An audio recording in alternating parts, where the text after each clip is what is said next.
Now here in chapter 17.3 subsection of chapter 17, we're going to talk about some of the government policies that can be pursued to help long-run growth accelerate. So on this particular slide, we're going to pick up with the title Policy Tools. Now remember, anytime you see the word policy, we're usually referring to, especially in economics, we're referring to some kind of government policy. In other words, what is it that government could choose to do that would accelerate whatever it is we're interested in? In this particular example, we're interested in fostering long-term economic growth. So it turns out that most of the growth policy tools or the government mechanisms that are possible to increase growth are identical with supply side tools. And that's because if you remember, the supply siders were the folks who were focusing on shifting the long-run aggregate supply curve. They believed that some of these problems, especially of stagflation, could not be solved with the traditional tools of demand management that the Keynesians preferred, but instead we needed to focus on the ability of the economy to produce goods and services. So anything that increases the long-run ability of the economy to produce more goods and services is part of what's called the supply side focus. So let's look through this list here of the different supply side focuses that government could have a positive effect on, or contrary-wise could have a negative effect on if they do the wrong thing. So issue number one, this is not in any particular order of importance, but let's take a look at issue number one, increasing human capital investment. Clearly, you need to have a well-educated workforce, right? So that's something government can do. Increase physical capital investment. Now, while we don't expect the government to actually make the investments because the government's not qualified to choose which investment we should be making, the government has a huge impact on the amount of investments that entrepreneurs are willing to do. So there's a very important policy there to consider. And then, of course, maintaining stable expectations. One of the major problems we have for business people is they start getting scared of making investments if they don't know what the future business is going to look like. If the government is starting a lot of regulations or changing the taxes and business people start to get scared, the first thing they cut back on is new investments because then you're taking a big risk. So we don't want to have that. We want the expectations of the future to be stable. So government needs to keep things stable. And then last but not least, the institutional context of a nation's economy. In other words, what are the institutions within your economy that either help productivity and entrepreneurship, or what institutions do you have that slow it down and retard it? Obviously, if you have a choice on these things, you want to do things that accelerate entrepreneurs' desires to invent new things and institute new businesses, and you want to remove the impediments to growth in the economy. So let's go ahead and focus on each one of these things in a little bit more detail. Let's talk about increasing the human capital investment. So it turns out the US has done a pretty good job on this. We've had a major increase in the skilling of our workforce. If you go back to 1950, less than 8% of all US workers had completed college. Today, 35% of the workforce has completed a four-year college degree. So that alone shows a major increase in the general skill level of our society. But one area in which we aren't doing as good a job would be like in vocational training. I don't know if you've heard about this, but Germany does a much better job of vocational training because they have apprenticeships built into most workplaces. Most factories bring in high school students after they graduate from high school and then train them in all kinds of good technical jobs, like programming a computer-operated robot welder, all that kind of stuff. You need training to do that. Now, you don't need a four-year college degree. That would be the wrong kind of training to make an industrial robot work better. So we need vocational training. But the US has traditionally not done a really good job in that. So that might be something that society could do a whole lot better by coming up with either public or private mechanisms to get workers who don't go to college to get their skill level up higher. Now, what about increasing physical capital? I think one of my favorite examples to illustrate this issue is the comparison of a farmer working with a John Deere tractor versus another farmer plowing with a horse. I think we all recognize that machinery makes human beings dramatically more productive. Without the machine, a human body is incredibly weak. And even with a horse to do even most of the heavy work, you still recognize that plowing behind a horse would be very taxing and you wouldn't get very much done. As a matter of fact, there's a very famous saying in the United States of 40 acres and a mule, which was referring to if a man had 40 acres and a mule, he could take care of a family on his 40 acres because that's the maximum amount he could plow with a mule. Nowadays, of course, 40 acres would be a little gentleman's farm. It wouldn't even be a real farm. Farmers today have farms 250, 500, 1,000 acres because, of course, they're using this massive diesel-powered John Deere tractor, which does the work of 50 horses, automatically. So my point, of course, is that human beings need equipment in order to be productive.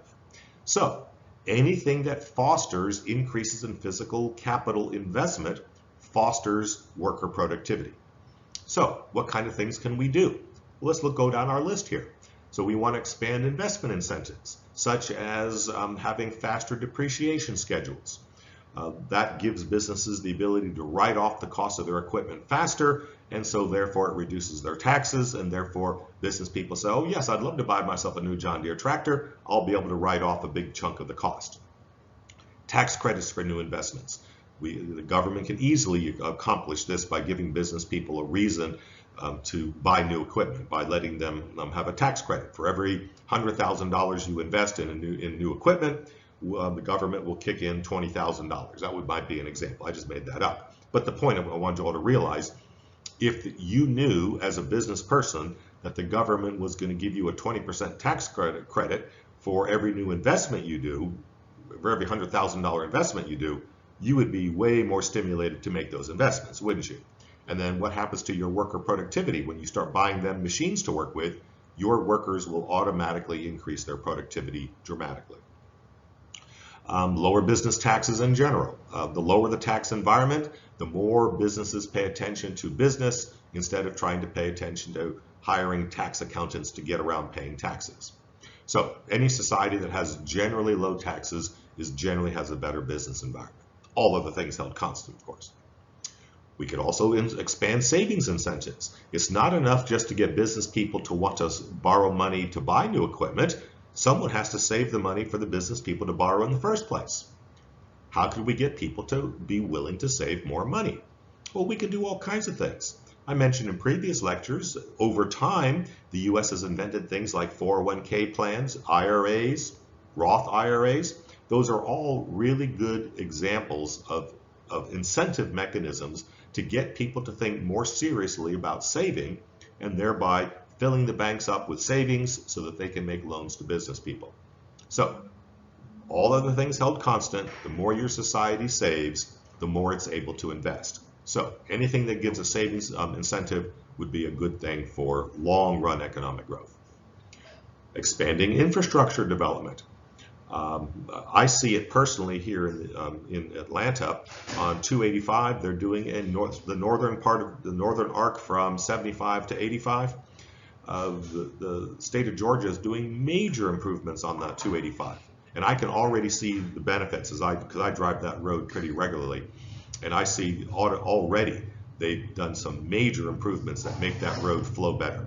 When they finally finish the construction, finally get all the contractors off the highway, it'll be a whole lot better than it is now. So that would be an example of building up our infrastructure. Anytime that society comes up with mechanisms to increase infrastructure that makes workers more productive, because instead of being stuck in traffic all day, if a plumber is able to get to the next job site, especially like say a repair technician, and he's driving all around Atlanta going from one job to another job, dishwasher repair person, all those different repair people, if they're able to get to their job 15-20 minutes quicker per trip, you do that for 5 or 6 trips, and then by the end of the day you can get 2 more trips done compared to what you could have done with a bad road.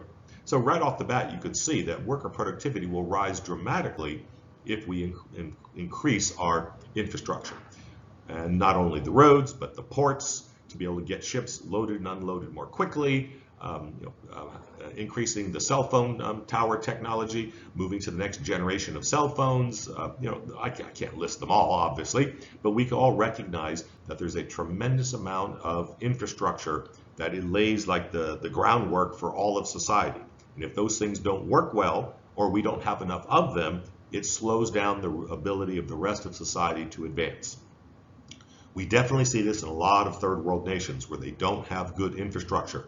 You can't count on the electricity to run 24/7. And if you're a business person and your assembly line is powered by electric motors, but you can't count on the electricity being on, if your factory grinds to a halt a couple times a week, that would be a very expensive downtime for you, and it would really make you think twice about investing in a new piece of equipment.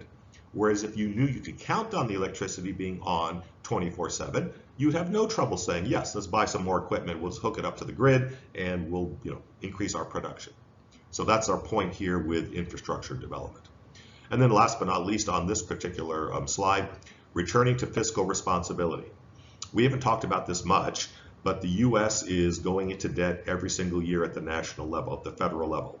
We run budget deficits measured in billions of dollars every single year. And the US national debt has reached the highest level it has ever reached. Now, what's wrong with the national debt? Well, the national debt has to be borrowed, right? And if the federal government is in the market on Wall Street borrowing money, at the same time business people are on Wall Street borrowing money, if you increase the demand, what does that do to interest rates? Drives them up. And so now we have the problem that's called crowding out, where government borrowing drives up the interest rate high enough that some business people drop out of the borrowing market and don't buy the new equipment that they would have liked to have bought. Just like homeowners, we all recognize that if you're paying 4% interest on a mortgage, you're really interested in buying a house. But if you have to pay 7% on the same mortgage, all of a sudden your mortgage payment doubles. Well, you stay a renter, right? Well, business people are in the same position when they're buying equipment. They're making mortgage payments on that equipment. So the lower the interest rate, the easier it is for them to finance new equipment. The more the government borrows, the higher the interest rate. So you can see the problem, right? So the US needs to get a hold of itself and get its spending in line with its taxation in order to make sure that we are fiscally responsible. Now let's talk about expectations. We mentioned that we want to maintain stable expectations. What does that mean?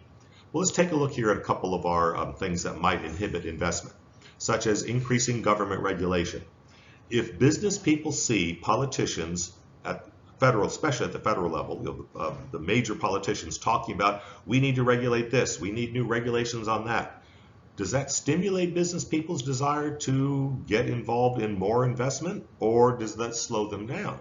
Well, I think you recognize very quickly a business person is worried about, if I buy this super expensive piece of equipment, which might cost millions of dollars, and I have to pay for this over the next 20 or 30 years, but the government is going to make my life miserable and all these regulations, and I will not be able to make the profit I was expecting to make, maybe I won't take the risk and buy this multi-million-dollar piece of equipment. Let's just lay low for a while to see what the government's going to do.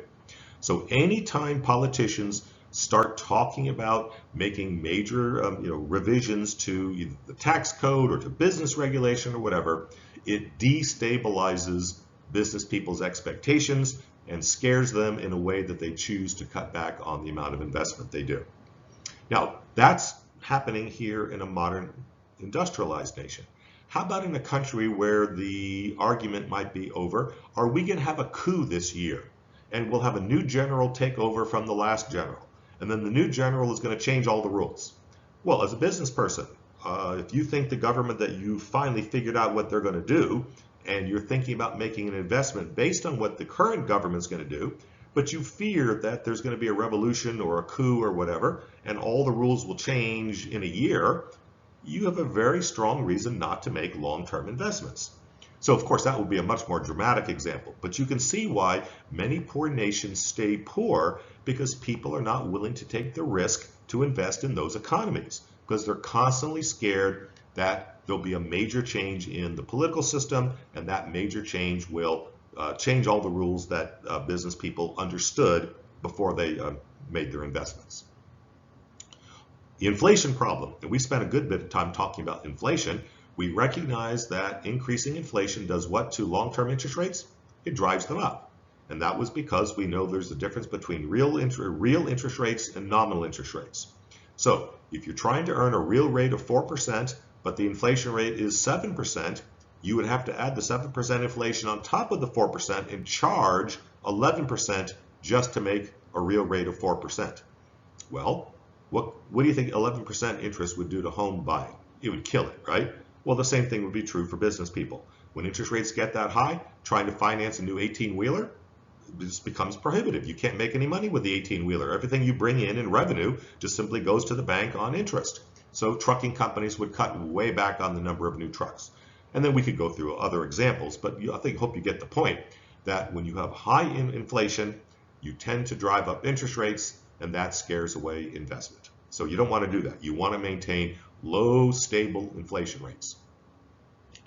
We talked about the budget deficit in the previous slide. That caused what is called in slang crowding out. But everyone uses the term, so now it's become a technical term.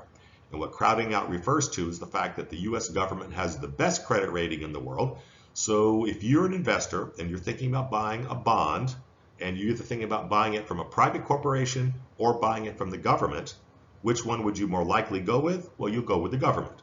And that would mean if the government increases its borrowing, then by definition, some other company, it gets crowded out of the market and doesn't have access to the market anymore because investors are switching their investment, rather the financial investors, the Wall Street investors, the banks, the Wall Street firms, instead of putting their money into corporations, are now putting their money into government bonds.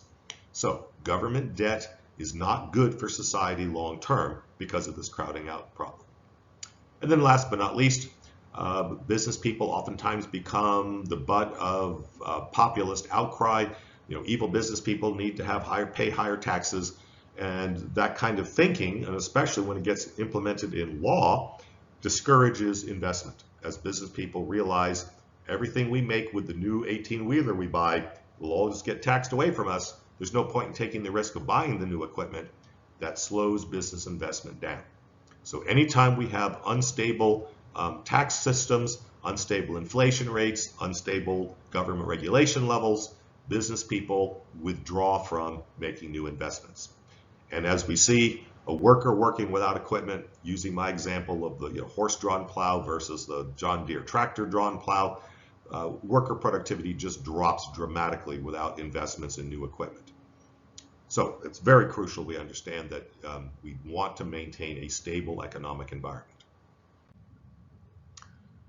And how about the institutional context? Here what we're referring to is the background of your society, such as, let's look at our bullet statement, such as what's your economic freedom? What are your property rights? Do you have access to open and international trade? Are taxes relatively low? Is there relatively low regulation? If the answer is yes to all those things, business people feel very secure and are willing to make lots of investments. Now, in the United States, overall, the institutional context is very good.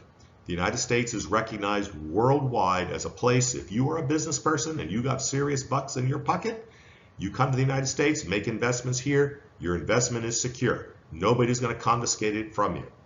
That's not true in most of the countries of the world. Rich business people are constantly worried, do I keep my money in my own country and run the risk of it being confiscated or taxed away or in some way lose my control of my property? Or will I take that money and go to Europe or the United States or Australia or Canada, someplace where I know that the law protects investors? This is a crucial problem many countries have. They shoot themselves in the foot, believing that somehow if they demonize business people and get elected and start putting high tax rates and regulations on business people, that somehow they're going to make society richer. It doesn't work that way, because without business people investing in new equipment, the workers in that society will be very unproductive. Not because they're lazy, but because, like as using my farm example, the worker with the horse cannot possibly plow as much ground as the worker with the John Deere tractor. So if you lose your John Deere tractors because no one's investing in them and you're stuck using horses, your society is going to be poor no matter how hard your workers work. So this leaves us now with a couple last things to think about. Are there any limits to future growth? Some people say yes. We call them doomsday forecasters. They're predicting that there will be an end to economic growth. This all starts with Thomas Malthus in 1798. He wrote a very famous book on population, and he was making an argument, and which actually was true for its time, that population tends to grow faster than food supply. So what will happen, in his opinion, was even if a society got wealthier for a few years, they would just simply breed up a bunch more children, and then with all these extra children, dividing up the food amongst them, everybody be hungry again. That there would be no way to have a permanent increase in economic standards of living. So that we would run out. So the modern version of Malthusianism says we're either going to run out of food, we're going to exhaust all of our resources, like the argument for peak oil, that we've already found most of the oil supplies in the world, and we're sucking the oil out of the ground rapidly. We're going to run out of oil. We're going to run out of iron ore because we keep digging up all the existing iron ore. We're going to destroy the environment. All of these arguments claim that economic growth will finally grind to a halt and then probably reverse, and then society will have a declining standard of living going forward. Many economists disagree with those doomsday forecasts. And one of the reasons why is that so far every doomsday predictor has been wrong. There was many examples of things, especially in the 80s, where the prediction was that we were going to run out of oil by the year 2000, that we would run out of iron ore, that resources would become much more scarce, and it turned out to be the exact opposite. How is that possible? This is where I want you to focus on. Why are the doomsday forecasters wrong? I presume you all recognize if you have a pool of oil and you put an oil well in it, it's no different than putting a straw into a Coke. If you suck the Coke out, there's less Coke, right?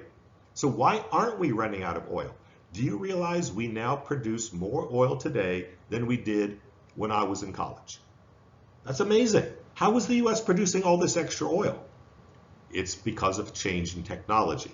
I presume you all have heard of fracking. That's the slang term for shale fracturing, where I don't understand how the technology works, but the general principle is that you drill oil wells into shale rock, and the shale rock has oil bound up in the rock, and it's kind of like a greasy rock, but you can't squeeze oil out of it. It's embedded in the rock.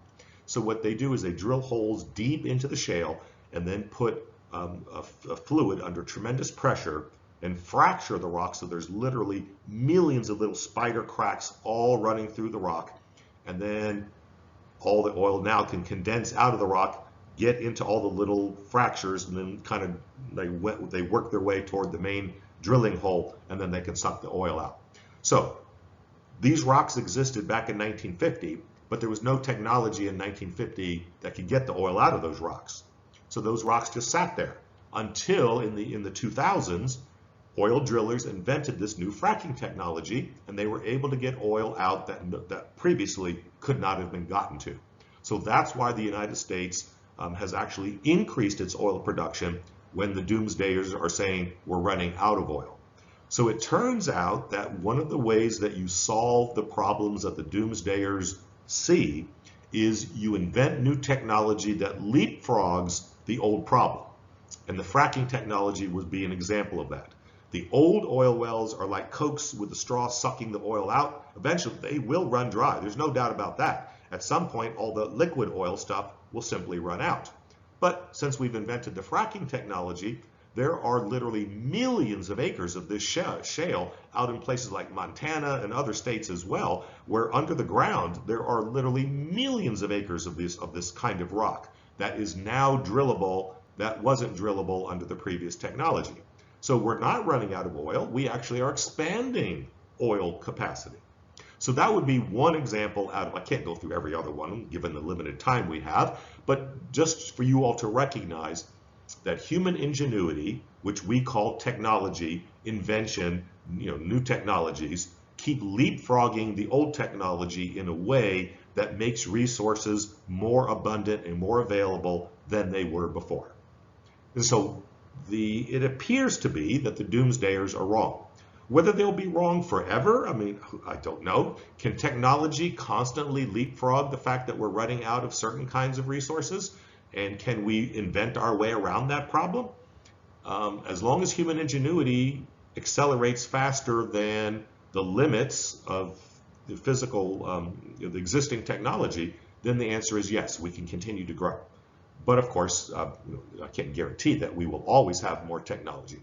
But I do believe that is actually what will happen. That human beings invent new technologies all the time. Right now, artificial intelligence is one of those new technologies that's just in its infancy, and we'll probably see a massive outbreak of productivity triggered by this artificial intelligence that will increase productivity again dramatically. So I believe the doomsdayers are wrong. We are not running out of resources because the ultimate resource is human ingenuity. And human ingenuity is essentially limitless because as long as you can think of new ideas, then of course there's a new thing you can invent. So we're going to call it quits on this issue, and we'll pick up with our next chapter.